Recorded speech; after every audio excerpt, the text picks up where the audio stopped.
രാജ്മോഹൻ ഉണ്ണിത്താൻ മണ്ഡലത്തിന്റെ മലയോര മേഖലയിൽ നന്ദി പ്രകാശിപ്പിച്ചുകൊണ്ട് പ്രചരണം നടത്തി.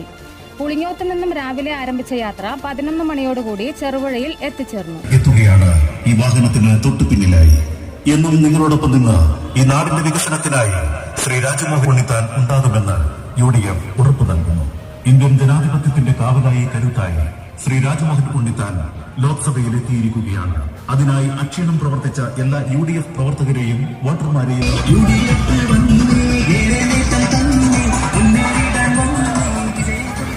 പ്രിയമുള്ളവരെ, കുഞ്ചത്തൂരിൽ നിന്നും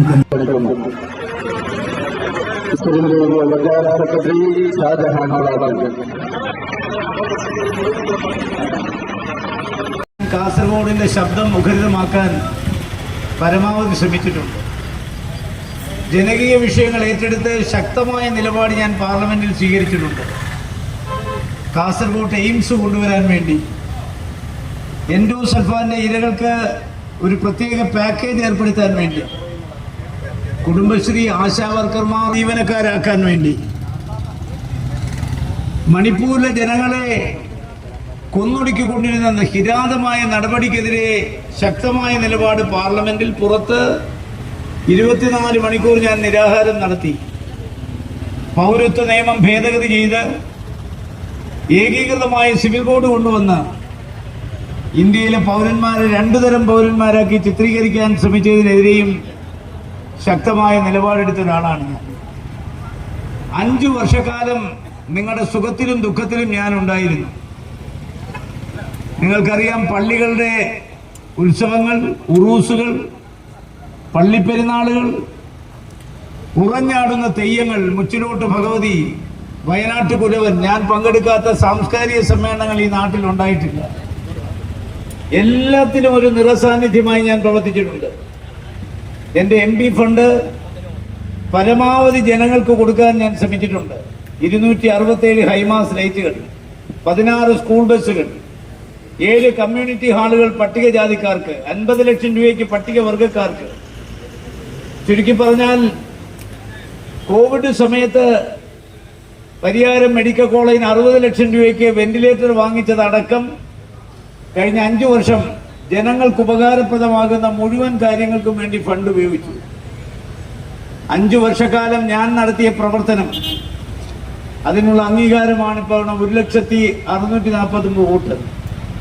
ജനങ്ങളോടൊപ്പം നിന്നാൽ ജനങ്ങള് നമ്മളെ സഹായിക്കുമെന്നുള്ളതിന്റെ ഉദാത്തമായ ഉദാഹരണമാണ് എനിക്ക് കിട്ടിയ വൻപിച്ച ഭൂരിപക്ഷമെന്ന് ഞാൻ മനസ്സിലാക്കുന്നു.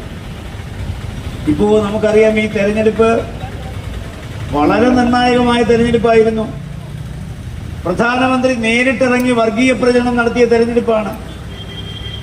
അദ്ദേഹത്തിന് 400+ കിട്ടിയാൽ ഇന്ത്യയുടെ ഭരണഘടന തിരുത്തി എഴുതുമെന്ന് പ്രഖ്യാപിച്ച അദ്ദേഹം ഭരണഘടനയുടെ പ്രിയാമ്പിൾ, ആമുഖം എടുത്തു മാറ്റും. ഇന്ത്യയുടെ ഭരണഘടനയുടെ ആത്മാവാണ് അതിന്റെ ആമുഖം, പ്രിയാമ്പിൾ. അതിനകത്ത് 5 കാര്യങ്ങളാണ് പറഞ്ഞിട്ടുള്ളത്. 1 നീതി, 2 സ്വാതന്ത്ര്യം, 3 സമത്വം, 4 സാഹോദര്യം, 5 മതേതരത്വം. ഇത് 5ഉം ഇല്ലെങ്കിൽ പിന്നെ ഈ രാജ്യമില്ല. ഇത് 5ഉം ഇല്ലെങ്കിൽ പിന്നെ നമുക്കിവിടെ ജീവിക്കാൻ കഴിയില്ല.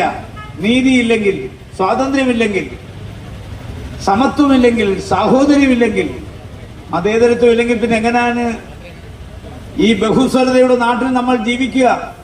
അപ്പോ പ്രധാനമന്ത്രിയുടെ അഹങ്കാരത്തിനേറ്റ തിരിച്ചടിയാണ് ഈ തെരഞ്ഞെടുപ്പ്. ഈ തെരഞ്ഞെടുപ്പിൽ നമ്മൾ കേരളത്തിൽ ചില കാര്യങ്ങൾ മനസ്സിലാക്കണം.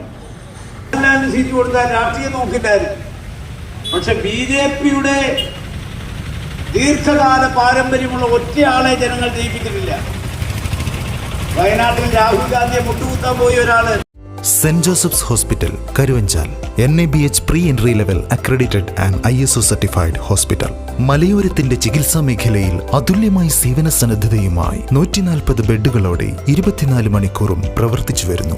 Emergency department, CT scan, ultrasound scanning, operation theatre, ICU, labour room, NICU, PICU, laboratory, microbiology, pharmacy, physiotherapy, dialysis, dental care, blood storage, deluxe rooms, ambulance service തുടങ്ങി എല്ലാവിധ സൗകര്യങ്ങളുമായി സെന്റ് ജോസഫ്സ് ഹോസ്പിറ്റൽ, കരുവഞ്ചാൽ.